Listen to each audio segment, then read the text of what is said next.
जैसे कि भगवान पीछे कह दिल बड़न कि जौन भी कार्य करत तनी जा हमनी के उ अपन भौतिक रूपी शरीर ये माया के दुनिया में पड़ के चक्कर में कई आदमी कार्य करता रहन। लेकिन अगर उ कार्य यह दुनिया से निकल के भगवान खातिर कार्य करस तो बहुत ही परम लोक के जहन प्रगत के प्राप्ति करिहन, अच्छा उनकर कर्म के फल मिली।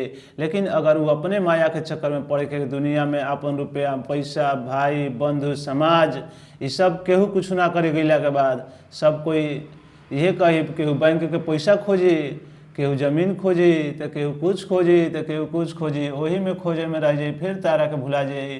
तो ऐसे तू ओकरे के याद कर जे तारा के हमेशा याद करी और ऊ हवन एगो परम पूज्य परम भगवान।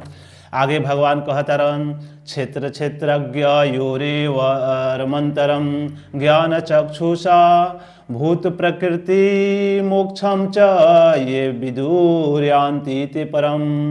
यानी भगवान कहतरन जो लोग ज्ञान के चक्षु से शरीर तथा शरीर के ज्ञाता के अंतर को देखते हैं, वो भव बंधन से मुक्ति की विधि को भी जानते हैं, उन्हें परम लक्ष्य प्राप्त है। यानी भगवान कहतरन कि मनुष्य को शरीर शरीर के स्वामी तथा परमात्मा में अंतर को समझना चाहिए। यानी इस शरीर का है, आत्मा का है और भगवान का हवन।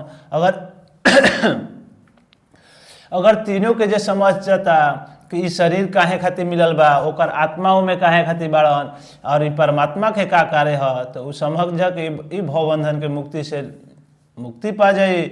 उसे तक वर्णित मुक्ति विधि को जानना चाहिए। यानी मुक्ति के मार्ग का बड़ुए मनुष्य के यह जाने के चाहिए, तभी वह परम गति को प्राप्त कर सकता है। और तब वही परम गति के प्राप्त होई। और अगर ना जानी कोई तो फिर से यह अपन दुनिया में चलत रही, ऐसे ही चलत रही, अपना इंद्रिय तृप्ति खातिर भोग भोगे खातिर कार्य करत रही और लास्ट में फिर दांत में जोड़ के चल जाए। तो इस प्रकार श्रद्धालु के चाहिए कि सर्वप्रथम वह ईश्वर का श्रवण करना चाहिए, गुणगान करना चाहिए। यही से सब कोई के चाहिए कि भगवान के नाम जप करें, भगवान के नाम लें और सत्संगति जरा से संगति करें, वो औसन के लोग से संगति करें जे ओकरा के मानत होके। जे ना तो आजकल के दुनिया में बहुत व्यभिचारी लोग बा, अनेक अनेक प्रकार के कार्य करे वाला। यदि गुरु स्वीकार कर लिया जाए तो पदार्थ तथा आत्मा में अंतर को समझा जा सकता है और कोनो भी बढ़िया ज्ञान ओकरे से मिली जबकि ओकर गुरु बढ़िया होखस। अगर ज्ञान ही देवे वाला बढ़िया ना होखस तो फिर रोरा गलत मार्ग में भटक जाए। वही अग्रिम आत्मसाक्षात्कार के लिए शुभ आरंभ माना जाता है।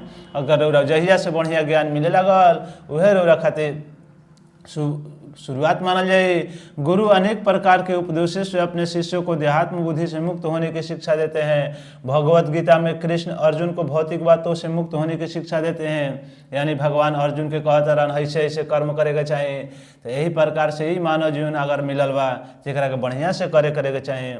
मनुष्य ये समझ सकता है कि वह शरीर पदार्थ और इसे 24 तत्वों से विश्लेषित किया जा सकता है। ये हमने के शरीर जौन बड़ुए 24 तत्वों में विश्लेषित कइल बा। जैसे कि शरीर स्थूल अभिव्यक्ति है, जैसे हमने के शरीर जौन बड़ुए स्थूल अभिव्यक्ति बा और मन तथा मनोवैज्ञानिक प्रभाव सूक्ष्म अभिव्यक्ति है। जीवन के लक्षण इन्हीं तत्वों की अंतःक्रिया विकार है। जीवन के लक्षण यह बड़ुए, किंतु इनसे भी ऊपर उठकर आत्मा तथा परमात्मा है। अगर हमने के ये भौतिक जगत में अपन कार्य खातिर खासा समझत रह जाए जा तो कुछ नहीं है, लेकिन वह जो आत्मा और परमात्मा का समझ ली तो परम लक्ष्य के प्राप्ति करी। आत्मा तथा परमात्मा दो है। यह भौतिक जगत आत्मा तथा 24 तत्वों के संयोग से कार्यशील है, जो संपूर्ण भौतिक जगत की इस रचना को आत्मा तथा तत्वों के संयोग में हुई मानता है और परमात्मा की स्थिति को भी देखता है, तो वह वैकुंठ लोक जाने का अधिकारी बन जाता है। और ये बात के समझ जाई कि भगवान का हवन, भगवान कैसे कार्य करेलन, भगवान केकरा के कैसन फल देवेलन, ऐसे उजान जाई अगर तो सीधे वैकुंठ लोक के चल जाए, जन्म मृत्यु के चक्कर से छूट जाए ओकर। ये बातें चिंतन से साक्षात्कार की हुए।